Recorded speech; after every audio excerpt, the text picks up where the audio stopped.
from Expat Management Group. Just so you know, it's an originally Dutch company, hence the orange color. I'll be talking today about Brexit and especially UK nationals in Belgium. First of all, I will talk about the road to Brexit, or I could have changed the title into a roller coaster to Brexit. I tried to summarize the entire timeline, but I have to warn you already. It took me 6 slides to put the entire timeline in, but I'll try to summarize it even more to avoid new Brexit boredom. Afterwards, I will briefly explain the withdrawal agreement and then discuss a few different scenarios of UK nationals residing in Belgium or coming to Belgium after the transition period. And then my last slide will be a few recommendations or solutions for UK nationals. So the road to Brexit. Almost 4 years ago, there was a Brexit referendum in the UK, and a majority of almost 52% voted for the UK to leave the EU. Then in 2017, Article 50 was put into effect, and negotiations started on the Brexit or the exit to commence. There was a first phase of negotiations, then second phase, and provisional agreements were concluded. But then in 2019, the UK Parliament rejects the provisional agreements a first time and then a second time. March 20, 2019, Prime Minister May of the UK asked first time to postpone the Brexit date to June 30, 2019. EU, of course, is willing to postpone that the Brexit, but then there's a third rejection from the UK Parliament side, and they then decide that they have until April 12, 2019 to confirm what they want to do. Either approve the withdrawal agreement as it is, request another postponement, simply do not move forward with the Brexit, or leave the EU without a deal. I must admit, at that point, I was one of the few people still around thinking that Brexit would not happen. I actually was hopeful that they would do a second referendum or simply decide, okay, we're not going through with this. But I was definitely proven wrong there. April 10, 2019, a new postponement was granted to the UK, now until the 31st of October 2019. In the third quarter of 2019, UK Parliament enacts a law which requires the government to request postponement again if an agreement is not reached with the EU on October 19, 2019. Then 2 days before that date, EU and UK actually agreed on the Brexit agreement, but the UK Parliament decides that a new postponement of the Brexit date is needed. So they asked the EU to postpone the Brexit date to January 31st, 2020. UK Parliament agrees with the Brexit legislation. The Brexit date of 31 October is no longer feasible. And then they decide, okay, if we can't do it, we have to request a new postponement, which they did, was granted until 31st January 2020. EU endorses that postponement, and they say, well, if you can do it earlier, the better, and then we move forward with that. Then end of this mid-December last year, the infamous UK Prime Minister Boris Johnson appears at the theatre, and as a result, a rapid approval of Brexit agreement seems likely. Then in January this year, the UK Parliament approves. I'm sorry, Eleonore, I don't see my entire slide for some reason.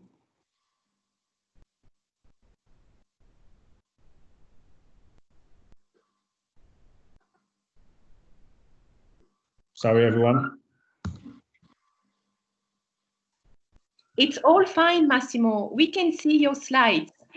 Yeah, I sometimes don't see the end of my slide, which is a bit difficult.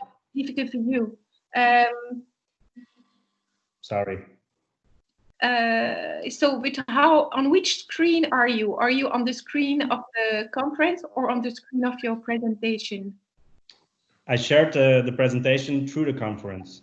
Okay, but if you go on the screen of your presentation, you will be able to see your entire slides. But we do see your full slides. Mm-hmm. Can you do that? Can you go on your PowerPoint? I'll just do that. Yeah. Sorry, everyone. This happens when a lawyer is doing tech stuff.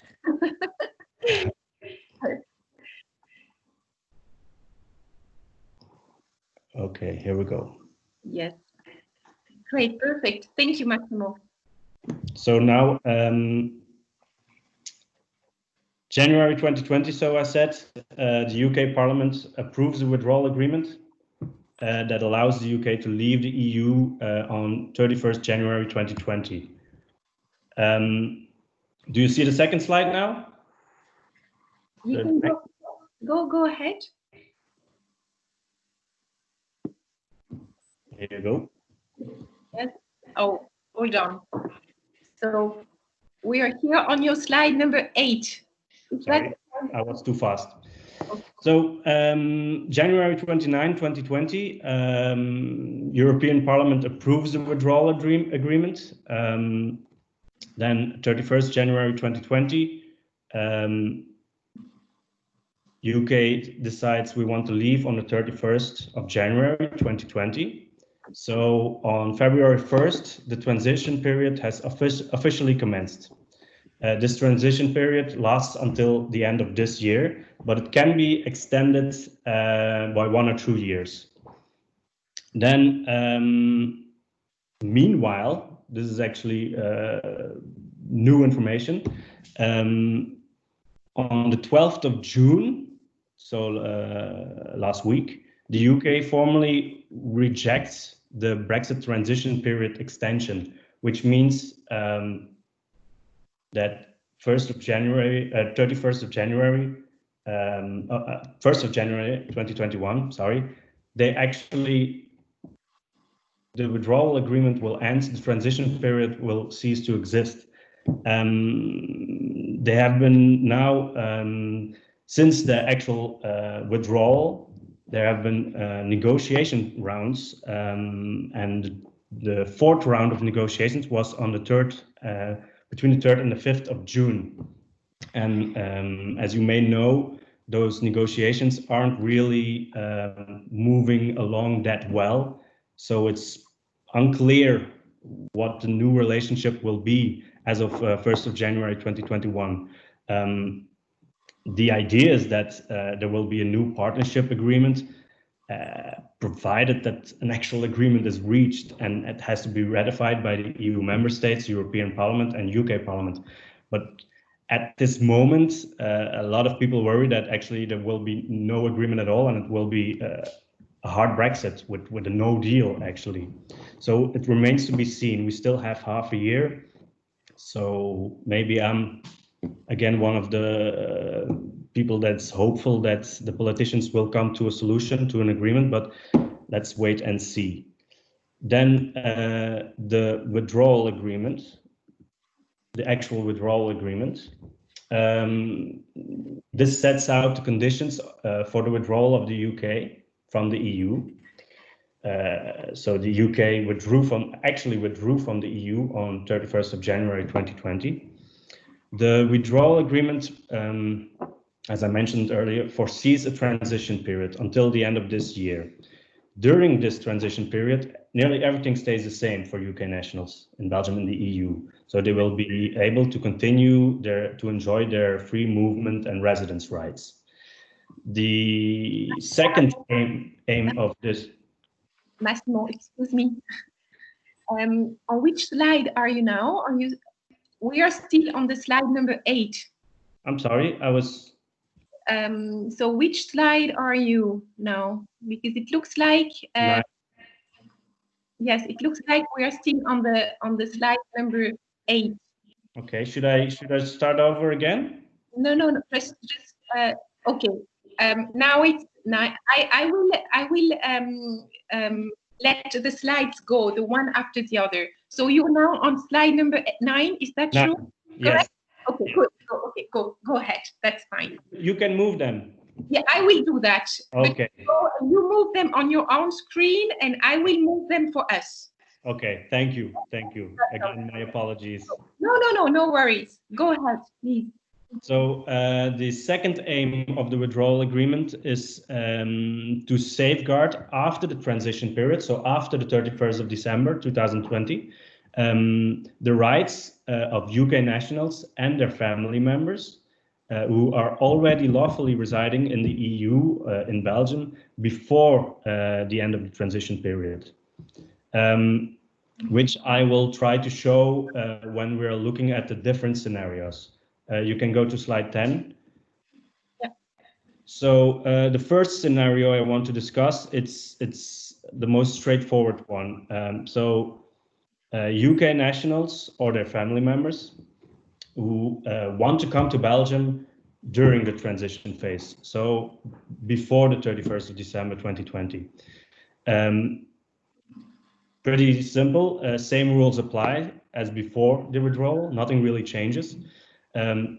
Although the UK is no longer officially part of the EU, UK nationals and the family members are treated in the same way as EU nationals during the transition phase. So both for short stay and for long stay. So nothing changes for them. Then the next scenario, UK national or family member who has right of residence in Belgium. Sorry, I see here that someone's asking for slide 10. Yes, but we are now talking about on the slide 11. You're now talking about the. Yeah. Okay. So if I may just resume with one comment on the presentation, Massimo, for the facilities and the operations of it, you have to go from one slide to the other because otherwise we won't see them. It's just because we have the possibility to go from one slide to another, but we won't see where you are. So please, you do one slide by one slide. Do you see now slide 10? No. Yes, we do. Yes. Okay, so the UK national who wants to come to Belgium during transition phase, that's visible now. Yes, merci. Thank you. So now I'll go to the next one. I hope you all see it. So UK national or family member who has a right of residence in Belgium already.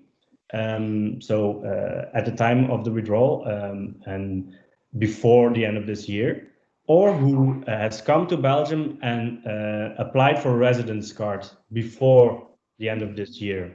So this application or these applications will be treated in the same way as before the withdrawal. So if it's approved, the UK national will be provided with a residence card E.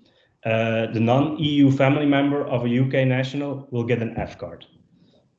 If they're in Belgium already before the withdrawal from UK from the EU, they can keep their current residence card, so an E card, E plus card, F plus card, during the transition phase. All UK nationals and family members residing in Belgium at the end of the transition period, so the end of this year, will be considered as beneficiaries of the withdrawal agreement. So the intention is to issue new residence cards to these individuals, to the UK nationals and their family members, which will show them as being beneficiaries of the withdrawal agreement. This residence card would actually mention the withdrawal on the back side. What will happen is that they will receive a letter requesting them to go to the town hall and register to apply for this new residence card. They say that by the middle of next year at the latest, each beneficiary of the withdrawal agreement should have received this new card. I'm still checking whether, in fact, those requests by letter have been sent out already. To my knowledge, I do not know. And I think that the whole COVID-19 lockdown might have delayed the entire process a little bit. Important to know is that as a beneficiary of the withdrawal agreement, the UK national or the family member will retain residency rights as an EU national after transition phase, and this for life. So that's how we try to safeguard their rights during the transition phase for after the transition phase. Then the next scenario, a family member of a UK national with the right of residence in Belgium. So let me rephrase that. A UK national already legally residing in Belgium has a family member. That family member wants to come to Belgium after the transition phase, so after December 31st, 2020. These individuals are no longer protected by the withdrawal agreement. So conditions that apply to EU nationals no longer apply to them in principle. So for them, you should fall back on the existing general rules for family reunification with a third country national. However, they have put in place a few exceptions, luckily. For instance, directly related family members, as far as the relationship already existed before the end of the transition phase. Persons in a long-term relationship, whereby they have to prove that this relationship already existed before the end of the transition phase. And then children born or adopted after the end of transition phase. So if a child is born in 2021, wants to come and join his father or mother in Belgium, then they could still make use of the arrangements for EU nationals. Then a UK national or a family member that doesn't fall under those exceptions I mentioned before. So when they submit a residence permit application next year, the access and residence right of UK nationals and their family members who do not yet have a right of residence in Belgium at the end of the transition phase. That's part of these negotiations I mentioned, where we already had a fourth round. So nothing really has been determined yet, not even in the actual withdrawal agreement. What we suspect is that these negotiations are most likely only going to affect conditions for short stay. Short stay meaning less than 90 days over a period of 180 days. So for instance, will UK nationals be allowed to enter Belgium for a short stay without the need to apply for a visa, for instance, like a US citizen? When it comes to long stay, it's already clear that conditions that apply to EU nationals will no longer be applicable after the transition phase. They will be treated as third country nationals. That's already clear. Then a UK national or a family member with a right of residence in Belgium already, who wants to apply for permanent residency next year, so after the transition period. As beneficiaries of the withdrawal agreement, they can still enjoy the right of permanent residence. So it's after 5 years of uninterrupted legal stay in Belgium, legal residence.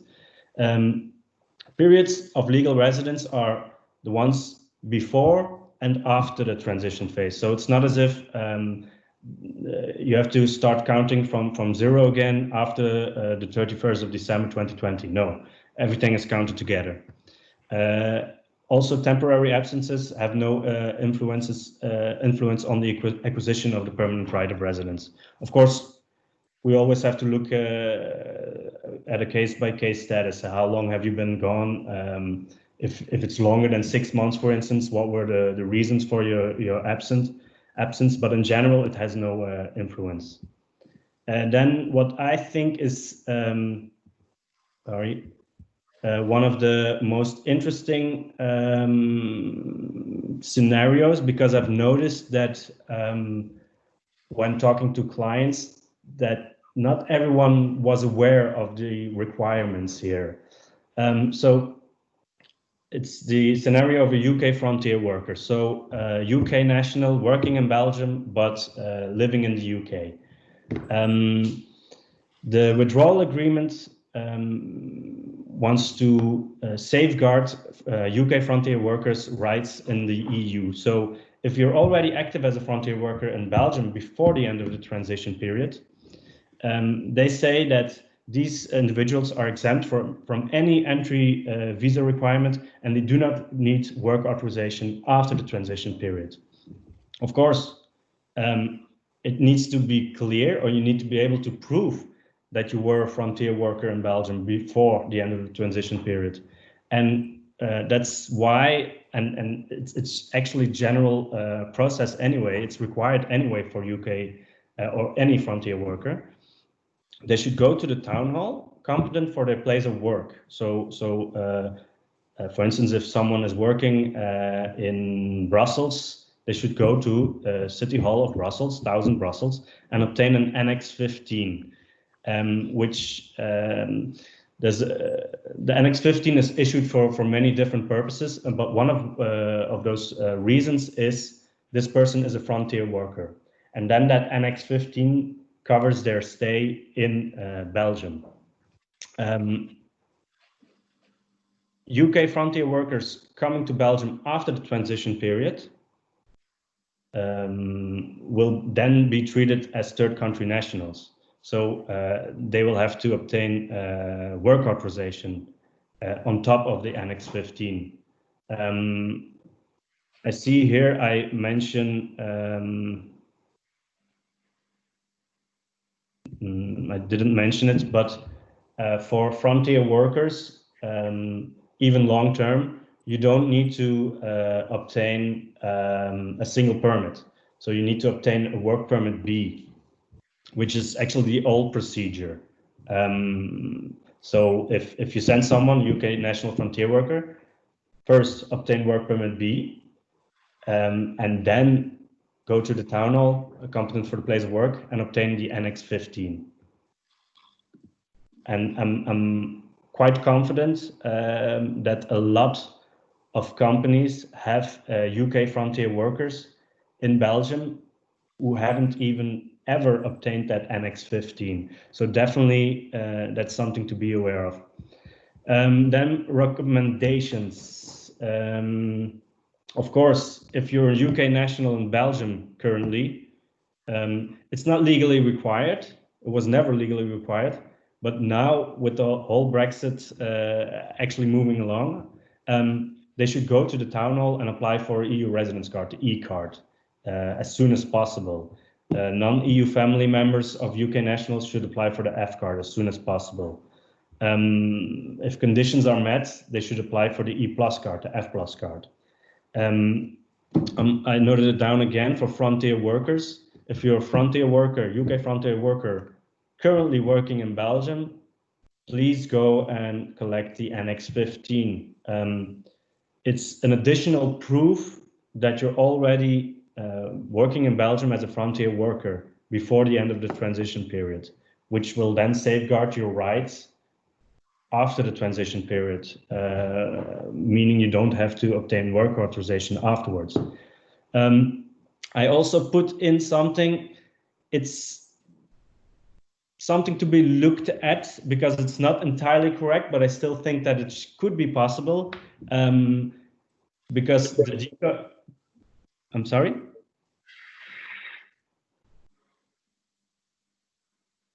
So you could try and apply for a D card, which is a long-term residency card, but for non-EU nationals. It might, I haven't tried it yet for an EU national because they're still considered as EU nationals, but that's something that we might be able to look into for certain categories.